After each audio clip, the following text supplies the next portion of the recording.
Dating Pangulong Rodrigo Duterte, laban-laban, bawi-bawi. Ito po ay tungkol dun sa kanyang hamon na pipirma ng waiver para mabuksan yung kanyang mga bank accounts. Mga bank accounts na pinresinta ni former Senator Sonny Trillanes sa Quadcom hearing kahapon. Yung inilabas ni Sonny Trillanes ay malulula ka sa mga perang pumapasok sa mga bank account ni Duterte at ng kanyang pamilya kasama na si VP Sara. Yung mga perang yon ay galing di umano sa mga drug lords kapalit ng proteksyon. Naghamon si dating Pangulo na pipirma siya ng waiver para daw magkaalaman. At kapag nakakita ng kahit na pinakamaliit na ebidensya na totoo yung sinasabi ni Trillanes, siya daw ay magbibigti. Pero sinabi niya na bukas daw siya pipirma ng waiver. Nung hinamon naman siya ng mga kongresista at ni Trillanes na yung araw din yon pumirma siya ng waiver, nag-iba na ang statement ni Duterte, nagkaroon na ng kondisyon, pipirma daw siya ng waiver, pero ang kapalit, sasampalin niya si former Senator Sonny Trillanes. Sinabi pa ni Duterte na kapag nakakita ng kahit maliit na ebidensyang totoo ang sinasabi ni Trillanes, magbibigti daw siya sa harap ng mga kongresista. Maya-maya lang, nagbago na naman yung kanyang statement at may kondisyon na naman. Magbibigti siya, pero dapat magbigti rin si Sonny Trillanes. So, kitang-kita po natin na talagang itong si former president ay wala pong isang salita. Hindi po uso sa kanya yung salitang palabra de honor. Kung magpalit ng isipan yan, ganun kabilis. Kung noon nga sinabi niyang drug addict at bangag ang ating presidente. Ilang araw lang nagbago siya ng statement, wala daw siyang sinasabi na bangag ang ating presidente, pero matapos ang ilang araw, minumura na naman niya at meron daw tayong bangag na presidente. So ano ba ang bago kay Rodrigo Duterte? At ano ba ang tinatago ni Duterte sa kanyang bank accounts? Siya naman ang naghamon na pipirma siya ng waiver, tapos bigla siyang natakot at nagkaroon ng mga kondisyones. Kailangan po kasi ng waiver dahil meron po tayong bank secrecy law. Ano po ba yung bank secrecy law na yan?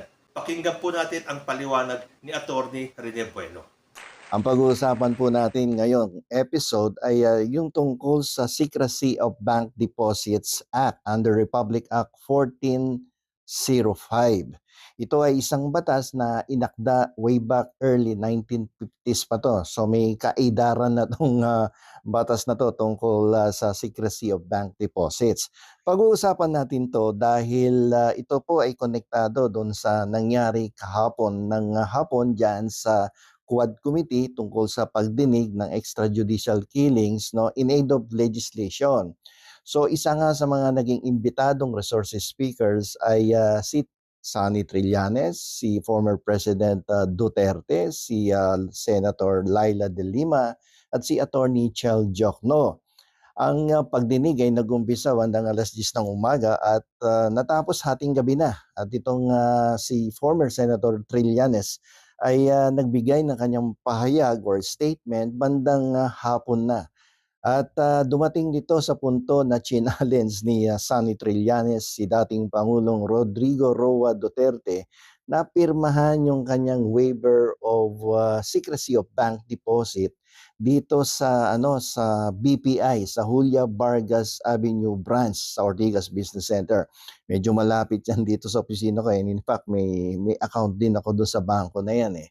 At kung matatandaan nyo, way back 2016, itong si Sonny Trillanes, bago pa yata mag-umpisa yung presidential campaign, ay hinamon na tong si Rodrigo Roa Duterte na pirmahan yung waiver at upang makakuha siya ng mga important information from this BPI branch sa Julia Vargas at para malaman daw ng publiko kung siya ay may mga tinatagong ill-gotten wealth. No, dahil ang duda dito ni Sonny Trillanes, dito nakadeposito yung mga proceeds from illegal activities of the former president. At yun nga, pero hindi nagtagumpay si Sonny Trillanes sapagat hindi pumirma ng waiver itong si former President Rodrigo Duterte. Hanggang dumating ngayon sa punto na naimbitahan si Duterte sa Quadcom Committee regarding the extrajudicial killings at kahapon nga umaten si Sonny Trillanes. At nung siya nga ay nabigyan ng pagkakataon na magsalita, ay dumating do sa punto na hinamon niya si Duterte na pirmahan yung waiver of bank deposit doon sa BPI, Julia Vargas Avenue branch.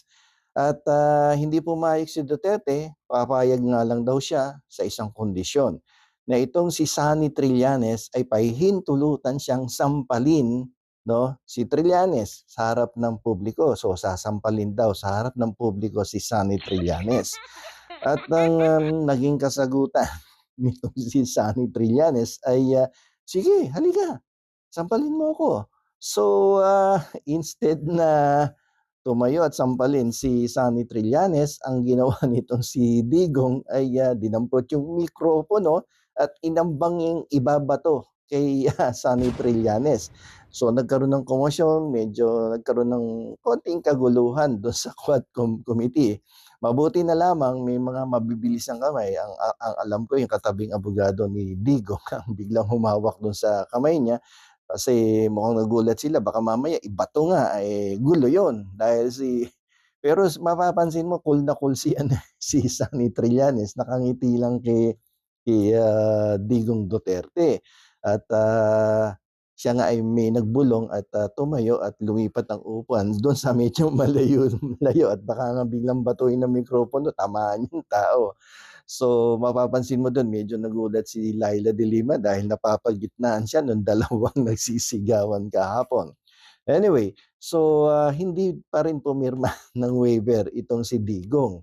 Alam niyo po kasi ang aligasyon kasi ni Sunny Trillanes, yun nga nasabi ko kanina, lahat ng proceeds, no, lahat ng pera ni Digong na nanggagaling sa mga illegal activities niya allegedly lalong-lalo na yung mga nanggagaling daw sa droga ay dito na idideposito. Nung una itinanggi to ni Digong na wala siyang bank account dito sa BPI Julia Vargas branch. Pero nung nagdeposito si Sunny Trillanes upang tingnan kung existing yung account, aba pumasok yung yung deposito. So na-confirm niya, merong account si Rodrigo Duterte doon sa BPI. At hindi nga siya naging successful na mapapirmahan yung waiver. Ngayon, eto ngayon, ano ba ang importansya ng pagpirma sa waiver o the bank deposit of Rodrigo Roa Duterte? At ano ba ang sinasabi ng Republic Act 1405 na kung tawagin natin ay Secrecy of Bank Deposit Act?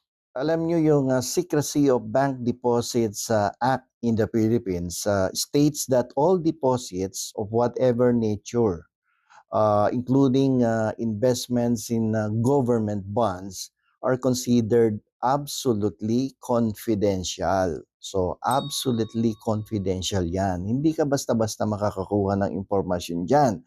So, ang ibig sabihin nito, yung mga bangko, kapag sila ay may mga depositors, no, hindi sila pinapayagan ng batas na to na mag-disclose ng information to anyone, including government agencies, unless na lamang may written permission ang depositor na magbigay ng information sa isang tao. Katulad nitong ginagawa ni Trillanes kahapon. Gusto niya pumirma si Digong Duterte ng written permission at nang madiscover na kung talagang may laman ba yan o wala o may meron bang malaking halagang dinideposito dyan regularly o wala naman palang laman.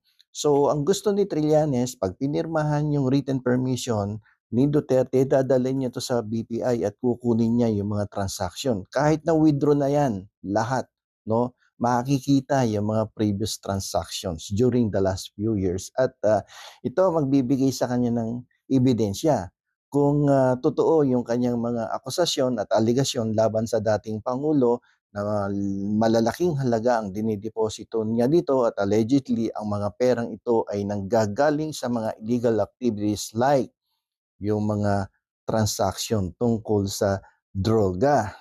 So kung wala yung written permission, belat ka, hindi ka makakakuha ng impormasyon dahil yan ay prohibited by law. Ngayon, although masyadong confidential yan, absolute nga yung confidentiality of the bank deposit, but there are some exceptions to this law. Like for instance, no, yung written permission nga. At pangalawa diyan, kung merong impeachment case filed against the public official. Kaso hindi na presidente si Digong. Sana nung presidente siya, kung nakapagsampa sana ng impeachment, yun mapapayagan na mabuksan yung kanyang bank deposit at malaman yung mga transaksyon. Kaso wala. Pangatlo dito, yung kung may litigation, may pending litigation sa korte at yung korte mag-i-issue ng order yan to the bank to disclose the information sa sa mga nagdedemanda at pati na dun sa korte at nang malaman kung may katotohanan yung mga aligasyon sa malalaking deposito na nanggaling sa mga illegal activities. Kung pang-apat ay yung anti-money laundering, no? The Anti-Money Laundering Council can order the bank to disclose the information. Kung talagang may nakapending ng action, legal action at nakarating na sa AMLA, ayan, pwedeng utusan ang bangko upang mag-disclose ng information about the bank account of Rodrigo Duterte. Pero kung hindi mo yung apat na sitwasyon na yan, kung hindi magaganap, hindi mo talaga mapapa-disclose yung information doon sa bank account ni Rodrigo Duterte sa BPI Ortigas branch. Yung Secrecy of Bank Deposits Act is actually subject to many criticisms dahil ito ay it hinders the investigations of financial crimes and corruption in the government. Sabi ng mga critics dito, ito daw ay nagsisilbing taguan ng mga corrupt public officials at lalong-lalo na ng mga kriminal. At ito ang mga government officials, no, dahil dito sa Secrecy of Bank Deposit Act ay nakakapagtago at nakakaiwas sa accountability nila sa taong bayan. At despite so many criticisms, the law remains to effect, no? It remains in effect in the Philippines. At maraming ang panawagan na kinakailangan na magkaroon ng amyenda or revision or reforms regarding this Secrecy of Bank Deposits Act. Lalong-lalo na ngayon na nasa digital age na tayo, na napakadaling mag-move ng pera from one bank account to another by a mere click lang doon sa mga app na yan, biglang maglalaho yung deposito from one bank to another bank. No, so it is about time na magkaroon ng revision or reforms in this Secrecy of Bank Deposits Act. Although alam naman natin yung kahalagahan ng secrecy at confidentiality ng ating mga deposito sa bangko. But the present situation, no, ng ating bansa ngayon, hindi lang sa ating bansa, kundi sa buong mundo, no, considering the digital age na tayo, masyado ng advance yung technology, it is about time that reforms must be instituted regarding the secrecy of bank deposits. Maraming salamat po. Ayan, kung akala ni Duterte ay kaya niyang laruin ang mga Pilipino, nagkakamali po siya. Dahil sa ginawa niyang pagbabago ng kanyang statement, lalo tuloy iniisip ng taong bayan na may tinatago si Rodrigo Duterte at malamang totoo yung bintang ni former Senator Sonny Trillanes.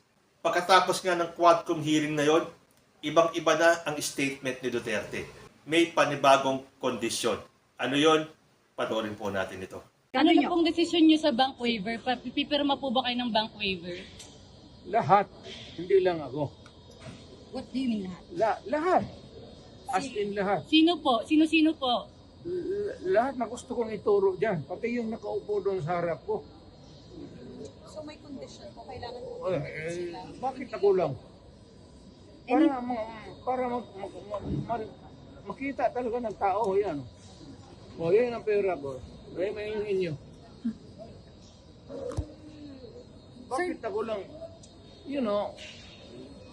Ayan, nakita nyo na kung paano paglaruan ni Duterte ang isipan ng taong bayan. Pero wag po tayo mag-alala dahil malapit na pong magtapos lahat ng panloloko ni Duterte sa ating mga Pilipino.